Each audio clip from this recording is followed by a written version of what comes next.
ছোটবেলা থেকে যে শহরে আমি নিয়মিত যাওয়া আসা করেছি সেটা হচ্ছে চট্টগ্রাম। নানা ভাইয়ের বাসা থাকাতে প্রায় বছরে একবার অন্তত এখানে আসাই হতো। বন্দরনগরী, সমুদ্র পাড়ের শহরের সেই হাওয়া, সেই আবেশ অনেকটাই হারিয়ে গেছে। জ্যাম, ধুলো আর জঞ্জালের দিক থেকে চট্টগ্রাম এখন ঢাকার সাথে পাল্লা দেয়। তবুও চট্টগ্রাম তো চট্টগ্রামই, শুধু বাংলাদেশ না, এই অঞ্চলে শত বছরের ইতিহাসের সাথে জড়িয়ে থাকা শহরে এলাম খাওয়া দাওয়ার এক সফরে। শুরুতে চট্টগ্রামে নেমেই আমি চলে গেলাম মেম্বার হোটেলে। মেম্বার হোটেলের নাম আমি এত শুনেছি, এত মানুষের ছবি এবং ভিডিওতে দেখেছি যে এটা অনেকটা ম্যান্ডেটরি একটা যাওয়ার জায়গা হয়ে গিয়েছে বর্তমান সময়ে। বেশ ভাইরাল একটা জায়গা এবং এইখানকার এই যে এই সিনটা, অনেকগুলো খাবার মুখের সামনে এনে রাখা হয় এবং সেগুলো একটা একটা করে আইটেম দেখানো হয়, এটা খুব পরিচিত একটা দৃশ্য এই মেম্বার হোটেলের। এটা দেখেই মূলত মানুষজন আকর্ষিত হয় এখানে আসার জন্য।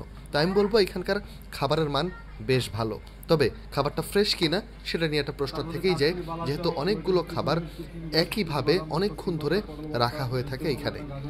এই প্রশ্নের উত্তর আসলে আমি পেয়েছি, কারণ এইখানে যে খাবারগুলো এইভাবে রাখা হয় সেগুলো আসলে শুধুমাত্র পরিবেশনের জন্য বা দেখানোর জন্য। এই খাবারগুলো আসলে পাতে দেওয়া হয় না, পাতের খাবার আলাদা করে নিয়ে আসা হয়।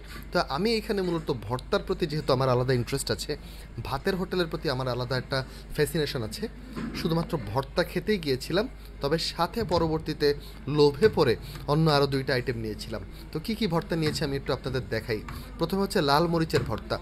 এইটা আমি যতটা ঝাল মনে করেছিলাম ততটা ঝাল নয়, এমন একটা ভর্তা। সাথে নিয়েছিলাম ডিম ভর্তা, আর একটা ছিল শীতল ভর্তা। ডিম ভর্তা আর লাল মরিচের গুঁড়ার ভর্তা তো আমার এমনিতেই প্রিয়। ডিম ভর্তা আর লাল মরিচ মাখিয়ে খেতে আমার কাছে খুবই ভালো লেগেছে। শুরুতে ঝাল ভীতি থেকে মরিচের ভর্তাটা অল্প করে নিয়েছিলাম, কিন্তু পরবর্তীতে দেখলাম মরিচটা আসলে তেমন ঝাল না। ঠিক এর কারণ হচ্ছে মরিচটা ভর্তা করার আগে খানিকক্ষণ পানিতে ভিজিয়ে রাখা হয়, ওই সময় আসলে ঝালের যে ইফেক্টিভনেস সেটা খানিকটা কমে যায়। ছিলাম খৈসা বা খাইসা, এটা হচ্ছে চট্টগ্রামের একটা স্পেশাল আইটেম। সিমের বিচিকে চট্টগ্রামে খাইসা বলা হয়, চাটগাঁয়ে উচ্চারণে এর নাম হচ্ছে হাইসা। মজার কথা হচ্ছে বাংলাদেশের প্রধান উপদেষ্টা ডক্টর মোহাম্মদ ইউনূসের অন্যতম ফেভারিট আইটেম হচ্ছে এই হাইসা দিয়ে তৈরি শুটকি।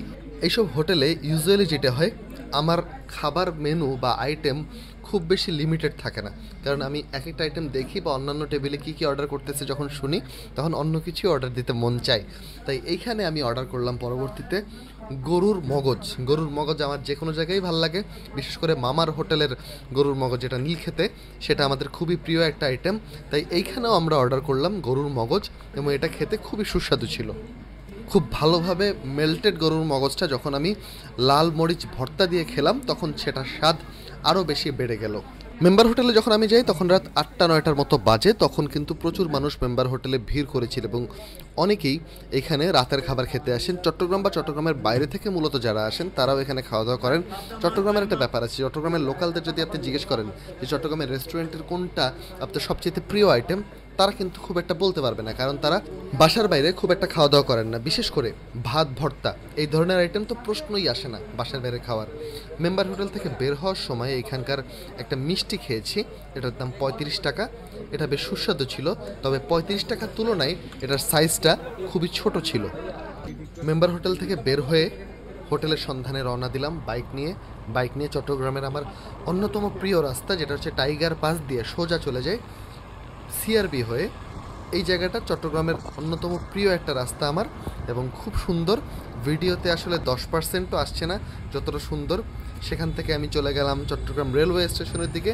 Chittagong railway station, new market এগুলো পার হয়ে রিয়াজউদ্দিন বাজারে আমার হোটেল। রিয়াজউদ্দিন বাজারের ঠিক মুখটাতে জুবিলি রোড যেটাকে বলা হয়, প্রায় শহরের প্রাণকেন্দ্রেই আমি হোটেলটা নিয়েছি যাতে মুভ করতে সুবিধা হয়। এই হোটেলটার নাম হচ্ছে হোটেল সাফিনা। এই হোটেলটার একটা স্পেশাল ফিচার আছে। এই হোটেলটা আমি 2017 সালে ছিলাম। এই হোটেলটা ক্রীড়া সাংবাদিকদের জন্য বেশ পপুলার এবং এখানে মোটামুটি 1000 থেকে 1800 টাকার মধ্যে আপনি থাকতে পারবেন। 2 বেড 1 বেড এটার উপর ভেরি করে। এবং এই হোটেলে আপনি যদি রাত 11টায় ঢোকেন, পরের দিন রাত 11টা পর্যন্ত আপনার চেক আউট টাইম, অর্থাৎ এইখানে আপনি যে সময় ঢুকবেন ওইটাই আপনার চেক আউট টাইম হিসেবে পরবর্তী দিন কাউন্ট হবে। ওই দিনের 12টায় ঢুকে পরের দিন 11টাতেই বের হতে হবে এরকম কোনো বাধ্যবাধকতা এই হোটেলে নেই। তো রুমটা একটু দেখাই। 1500 টাকার রুম হিসেবে যথেষ্ট নিট অ্যান্ড ক্লিন একটা রুম। ওয়াশরুমটা মোটামুটি স্পেশিয়াস, মোটামুটি ক্লিন। সব মিলিয়ে আমার কাছে একেবারে খারাপ লাগে না এই হোটেলটা। এই হোটেলে যেহেতু আমি আগেও থেকেছি, তো হোটেলে কিছুক্ষণ রেস্ট নেওয়ার পর এবারে আমি রওনা দিলাম চট্টগ্রাম রেলওয়ে স্টেশনের ঠিক পাশেই হোটেল নিজামের উদ্দেশ্যে। এটা অপু নজরুল ভাই, তিনি চট্টগ্রাম স্পেশালিস্ট একজন মানুষ, তিনি আমাকে এটা সাজেস্ট করেছেন। তিনি একই সাথে ট্রাভেলার এবং আমার শ্রদ্ধেয় এক বড় ভাই। হোটেল নিজাম, হোটেল নিজাম দারুণ একটা জায়গা। হোটেল নিজামের অ্যাম্বিয়েন্সটা আমার খুব ভালো লেগেছে। এটা কিন্তু মোটামুটি রাত 12টা 15, 12টা 20-এর দৃশ্য, এবং তখনও এই হোটেলে প্রচুর মানুষ অবস্থান করছেন, তারা খাওয়া দাওয়া করছেন রাতের খাবার। এই হোটেলে আতপ চালের ভাত রান্না করা হয় এবং সার্ভ করা হয়, এবং এটা থেকে খুব সুন্দর একটা ঘ্রাণ আসে, খুব সুন্দর একটা সুঘ্রাণ আসে, এবং এটা পেলে আসলে মনটা অন্যরকম ভালো হয়ে যায়। চট্টগ্রামের একটা স্পেশালিটি এটা।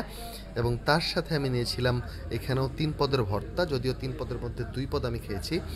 এটা হচ্ছে ডিম দিয়ে মাছ ভর্তা। এটা খুবই সুস্বাদু একটা আইটেম, এটা একটা ফিউশন বলা যায়। এই আইটেমটা আমি এর আগে দেখিনি। ডিম এবং মাছ একসাথে কোল্যাব করে একটা ভর্তা তৈরি করা, এটা আমার কাছে খুব ভালো লেগেছে। জানি না আমি কেন কোল্যাব শব্দটা বললাম, হয়তো কন্টেন্ট ক্রিয়েটর তাই কোল্যাব এই টাইপের শব্দ আমার মুখে বেশি আসে। এছাড়া আমি নিয়েছিলাম এখানে একটা কবুতর। এই দোকানের বেগুনের ভর্তাটাকে বেগুনের চাটনি বলাটা শ্রেয়। এই বেগুনের চাটনিটা খানিকটা টক টক ছিল, মনে হচ্ছিল এটার মধ্যে খানিকটা জলপাইয়ের সংমিশ্রণ আছে, তবে খেতে বেশ মজাদার। এটা খাবারের টেস্ট অন্যরকম করে দেয়। এই হচ্ছে 1 পিস কবুতর। কবুতরটা খেতে খুবই সুস্বাদু ছিল, আমি বলবো। হাড্ডিগুলো একদম নরম কুড়কুড়ে হাড্ডি, সাথে একটা ডিমও দেওয়া হয়েছে। এই পুরো বাটিটার দাম হচ্ছে 200 টাকা। পাতলা ঝোল করে কবুতর বা কোয়েলের মাংস খেতে আমার বেশ ভালো লাগে, যদিও আমি খুব বেশি বাইরে এটা খাইনি। ছোটোবেলায় আম্মু এটা খুব রেগুলার রান্না করতো, তখন থেকে আসলে এই কবুতরের মাংসটা আমার কাছে খুব প্রিয়। তাই কবুতরের মাংস আমি মাঝে মধ্যে কোথাও যদি পাই, সেই ক্ষেত্রে আমি মাঝে মধ্যে ট্রাই করে দেখি। একটা ব্যাপার বলে রাখা ভালো, চট্টগ্রামে যদি আপনারা সাশ্রয়ী দামে খাবার খেতে চান, সেই ক্ষেত্রে এই বাইরের দোকানগুলো খুব একটা ভালো জায়গা না। কারণ হচ্ছে এইখানে আপনি কোনো খাবারই 250 থেকে 350 নিচে পাবেন না। অর্থাৎ আপনি যদি 1 পিস মাংস বা যে কোনো কিছু একটা আইটেম, ননভেজ আইটেম নিতে চান, সেক্ষেত্রে আপনার 200 টাকা চলে যাবে নিশ্চিত, 200 টাকার উপরেও যেতে পারে। এর সাথে ভাত ভর্তা মিলিয়ে আপনার প্রাইসটা 300+ চলে যাবে, কারণ ভর্তা আইটেম প্রতিটা 30 থেকে 50 টাকার মতো, এবং মাংস আইটেম হচ্ছে 200 টাকা। বুঝতেই পারতেছেন প্রাইসটা কেমন। তবুও এখানকার খাবারের স্বাদ আসলে অনন্য। আপনারা যদি চট্টগ্রামের ট্রিপে যান, সেই ক্ষেত্রে এই খাবারগুলো ট্রাই করতে পারেন। চট্টগ্রাম ফুড ব্লগে আমার আরও 2টি পার্ট রয়েছে, আশা করি আপনারা দেখবেন। ধন্যবাদ সবাইকে আমার এই ভিডিওটি পুরোটা দেখার জন্য।